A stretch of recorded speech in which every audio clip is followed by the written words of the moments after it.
Did you know? Fans predicted the announcement of Pokémon Heart Gold and Soul Silver a week before their official reveal. The precedent set by Fire Red and Leaf Green led many to correctly guess that Gold and Silver would be the next games to be remade. Perhaps because of this, Nintendo decided to reveal Heart Gold and Soul Silver 3 days early. The development of Heart Gold and Soul Silver was influenced by many of the series' past successes. The original titles were made to be the ultimate Pokémon games, as nobody on the team thought the series would continue after Gold and Silver. The success of Gold and Silver demonstrated the series' staying power. To help fill the gap made by these delays, Ishihara approved the release of the Pocket Pikachu, a pedometer with a screen where Pikachu would appear happier the farther the player walked. Creatures Inc. were later involved in making the pedometer bundled with the 2008 Nintendo DS game Personal Trainer Walking. Ishihara again was involved in the project, and even used the pedometer in his personal life by attaching it to his dog's collar during walks.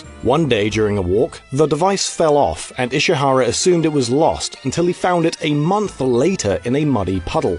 Ishihara's idea would become the Pokewalker, a pedometer bundled with the games that allowed players to walk their Pokémon. Internally, it was considered something of a successor to the Pocket Pikachu. As the Pocket Pikachu Color launched after Gold and Silver, the team wanted to release a similar device alongside the remakes to show how both the tech and Pokémon had expanded. The team were encouraged to bundle the Pokewalker with Heart Gold and Soul Silver after the success of the wireless adapter. Development of the wireless adapter for Pokémon Fire Red and Leaf Green gave the hardware team valuable experience with wireless technology, which they would later use while designing the Nintendo DS. Though the Pokewalker dropped many features from the original, some additions exceeded expectations. Originally, the plan was to have a handful of Pokémon that could be sent to the Pokewalker, but this was expanded to include every Pokémon, and the look of the Pokewalker was deliberately meant to match the size of the shrunken Pokeballs. The size was also altered to improve its ability to withstand water, inspired by Ishihara's dog walking story.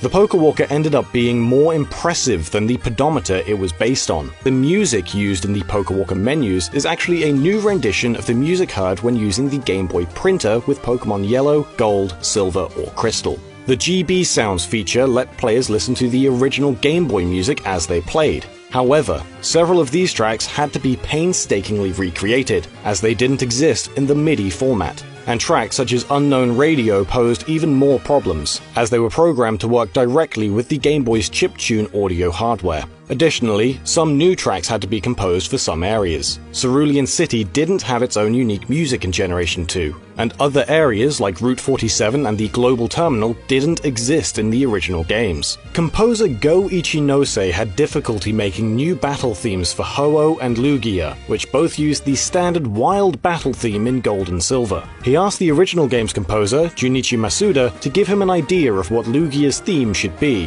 Masuda played him just 3 or 4 notes, but these were enough to convey the feeling of the theme, and Ichinose finished the song with ease. Ho-Oh proved to be more difficult, as he envisioned it being a peaceful creature. The difficulty came when trying to convey the serenity in a climactic battle theme. Ichinose submitted many proposals, but each one was rejected as it didn't reflect the power and glory of Ho-Oh. The deadline was met, although Ichinose had to tone down the track's peacefulness. Heart Gold and Soul Silver were also influenced by the release of the Nintendo DSi, which launched a few months before the games. Many more Pokémon were added to the games to accommodate players that were unable to trade from the Game Boy Advance games due to the DSi's lack of a Game Boy Advance cartridge slot.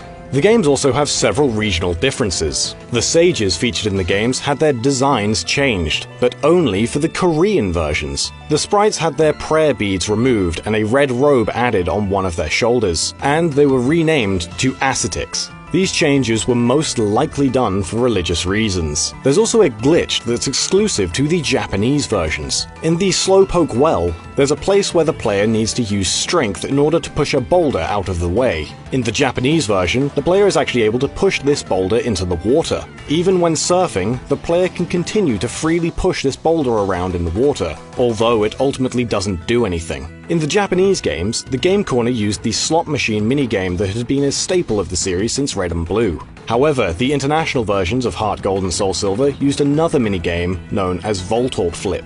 This was due to a change in European legislation that automatically earned any game with gambling a 12+ rating. The data for the Game Corner area can still be found in the international version, alongside an unused map icon for the poker gear. This icon resembles Crystal, the female playable character from Pokémon Crystal, perhaps suggesting her design was planned to appear in the remakes instead of Lyra.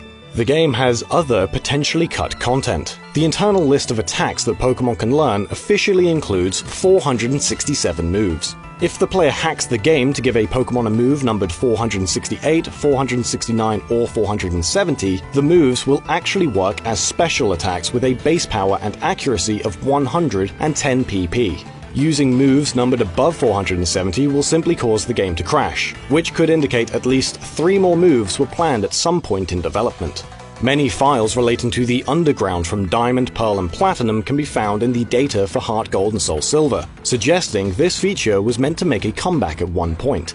There are 2 notable unused items also hidden in the game's files. The first is a photo album that would have held any photos the player took during the game. In the final release, photos are simply stored in the player's PC, making the album redundant. The second unused item is known as the Lock Capsule, which according to its in-game description, can only be opened with a special key. When hacked into the game, the item does nothing. Its original purpose was to be transferred to Pokémon Black and White, where the player could take it to Mr. Locke in Castelia City in order to receive a TM for the move Snarl. If the player obtains the legendary Pokémon Arceus through a special giveaway in Heart Gold and Soul Silver, they can access the Sinnoh Ruins area, where they receive their choice of a level 1 Palkia, Dialga, or Giratina.